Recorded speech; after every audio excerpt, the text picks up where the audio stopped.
Thank you. I'm honored, like many of our panelists, to be here, and thank you for being here. We've been very busy since Tuesday. Many of us haven't gotten home yet since those election results. And I want to just remind everybody that while we're ecstatic that the Democrats have taken back the House, many of us in this room aren't going to finish up our work until we elect a progressive Democratic majority. So while we're excited about Tuesday's results, we do have a lot of work ahead of us. I came today and sitting on the panel, I'm just overwhelmed with some of these panelists, and as Congresswoman Holtzman began, and I was reflecting as a sophomore in high school when I used to go home to watch the Watergate hearings, Father Dryden, Congresswoman Barbara Jordan, and to remember, as you said, that when the impeachment began with President Nixon, it began because of the illegal bombing of Cambodia, and it was Father Dryden who brought that first act forward in that hearing, and it's the same reason why Progressive Democrats of America are here today, because of the lies that brought us to an illegal and immoral war. We also were honored to meet Cindy Sheehan long before she sat in that ditch and turned the world around. We met with her at a time when we were trying to inject some street heat inside the Democratic Party.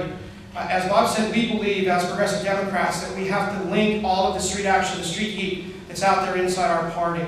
We know, as we said, the Vietnam War did not end because a million people marched in Washington. It certainly helped. But the reason it ended was because of Congresswoman Bell-Abza, who took to the floor to cut off the funding for the war in Vietnam. And it's that same kind of energy that Progressive Democrats of America was founded. Many of us, like you in this room, were active in 2004 during the primary season with the candidacies of Dennis Kucinich and Howard Dean. And there was an explosion of progressive activism across this country. And unfortunately, a decision was made early on in the Democratic Party that we really weren't going to have a primary based on issues or ideas, but rather we were going to elect a nominee who was going to, quote unquote, win. And we saw where that took us. And here we are now, 2 years later. We began to organize by congressional district to bring street heat that we've talked about here inside the Democratic Party, and the belief that authentic progressive Democrats can make a difference. This past Tuesday, PDA was founded, as I said, the last day of the convention at Roxbury. We thought, realistically, we would be involved in 5 races, maybe 6 races, as progressive Democrats, because we simply didn't have the resources, and we knew we had a long trajectory to go. During the primary alone, PDA was involved in 44 races. This past Tuesday, we were involved with 14 races. And these races that we were involved with were Democrats who were committed like you in this room. Many of them were endorsed by Impeachment. Many of them ran because they believed in what Cindy Sheehan said, that we had to hold our party and our nation accountable on the question of the war. These candidates ran not just to bring the troops home, but to cut off funding of the war and to stop the permanent military bases in Iraq. And I'm proud to say today, as we gather, 2 of those candidates won. One was Jerry McNerney in Northern California, who was opposed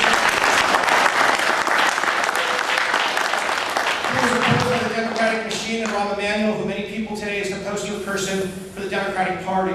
The other person that we elected was John Hall, and many of you know John through his anti-nuclear work in the late 70s and 80s. So why the Democrats took a majority, what we're proud of is we put 2 new progressives into Congress. Progressives who will join the other 63 members who believe, like we do, that organizing inside the party and outside the party, we can bring about real change, not only in our party, but in our nation.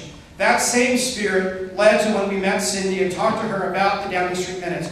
I met Congressman Conyers on May 3rd of 2005 when he shared with me the London Times and said to me, this is explosive, we need to do something about it. At that time, he was trying to get a simple AP reporter to reflect and write about that. But we all know what happened from that. We formed with David Swanson and Bob Ferdick, Steve Cobble, and John Bonifest, who's not here, another courageous person who stood with Cindy in the halls of Congress, well, in the basements of Congress, because we couldn't get a meeting room. But we met in the basement, and 500,000 folks signed a petition, and David and I took to the streets outside the White House to deliver that petition. And 500,000 signatures were delivered to the White House, and the After Downing Street movement was launched. And from that summer until December, we looked for somebody to take this message inside the halls of Congress. And that person who finally did it just before the holiday break of December of last year was Congressman John Conyers. How many of you in this room...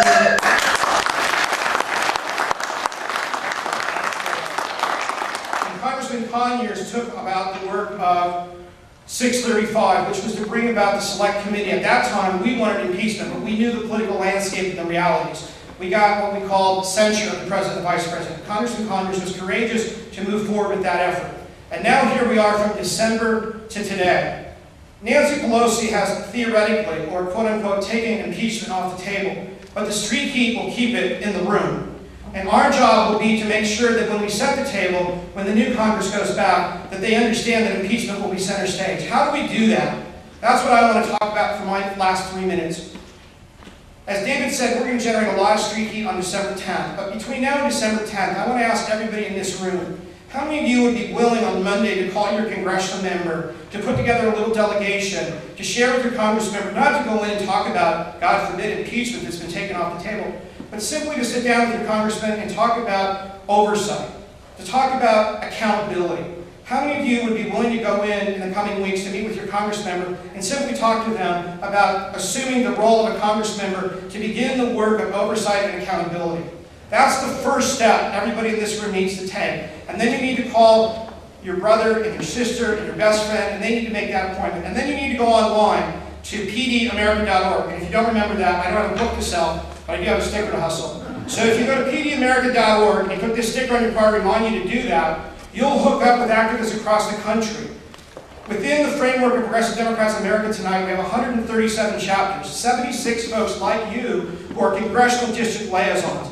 They have the role to set up these appointments. So go online, plug into PDA or Democrats.com or our new impeach.com, what are we? For change. For change. Out of that, we're going to take the next weeks to go meet with our Congress members. And while you meet with them, when you're done talking about accountability and oversight, how many of you will invite them to the biggest town hall meeting that you're going to organize to talk about what? Impeachment. Accountability. When you're done talking accountability, before you leave, you're going to invite your Congress member to come to a town hall meeting about Impeachment. impeachment. Let's make sure we're all on the same page. After you meet with your Congress member and you remind them that Henry Waxman is a Congress member who's going to go forward and look into accountability and oversight, you want to invite your Congress member to come to a town hall meeting about what? Impeachment. Impeachment. How many of you want impeachment? Let me hear you. About what? Yeah. Are we in movement? Are we in movement? Yeah. What do we want? Impeachment. Now. When do our Congress members want it? Soon. And they'll hear from us. So that's the plan, inside, outside. Continue to organize and mobilize. Continue to go to your peace community. Continue to go to your peace and justice community. Continue to go to your Code Pink meetings. Continue to go to the American Friends Service Committee. Continue to go to the labor unions, to the women's organizations, to the campuses, and continue to, as we said today, ring the bell for accountability. Because working together, we'll continue to organize and mobilize. And just as the Congresswoman has told us, truth will prevail. And just as Cindy has lit that candle in a lot of darkness, here we are in this hall, just as they gathered, as David said 200 years ago, when a lot of people didn't give them a chance. It's our responsibility to save democracy. I appreciate you being here today, and I look forward to getting to work with all of you. And again, what do we want? Impeachment. We're on page. Thank you.